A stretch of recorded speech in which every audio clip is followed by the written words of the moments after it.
Hello hi ಎಲ್ಲರಿಗೂ ನಮಸ್ಕಾರಗಳು. The magician 111 ಟ್ಯಾರೋಟ್ಗೆ ಸ್ವಾಗತ. ಏಂಜಲ್ಸ್ ಕಡೆಯಿಂದ ನಿಮಗೆ ಹೆಸರು ಏನು ಸಿಗ್ತಾ ಇದೆ ಅಂತ ನೋಡೋಣ. ಪ್ಲೀಸ್ ನೀವು ನಂಬಿರುವಂತ ದೈವದಿಂದ ಆಗಿರ್ಬೋದು, ಏಂಜಲ್ಸ್ ಕಡೆಯಿಂದ ನಿಮಗೆ ಏನು ಆನ್ಸರ್ ಸಿಗ್ತಾ ಇದೆ ಅಂತ ನೋಡೋಣ. ಹೆಸರು ಏನಿದೆ.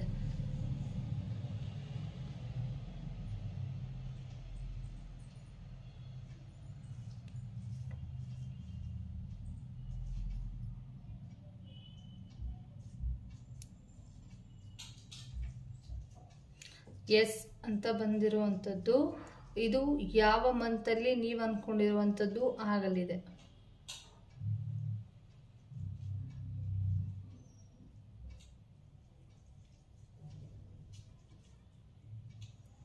ನೀವು ಅನ್ಕೊಂಡಿರುವಂಥದ್ದು ಯಾವ ಟೈಮಿಗೆ ಆಗ್ತಾ ಇದೆ ಅಂತ ನೋಡೋಣ. ಯಾವ ಮಂತಿಗೆ ಆಗ್ತಾ ಇದೆ ಅಂತ.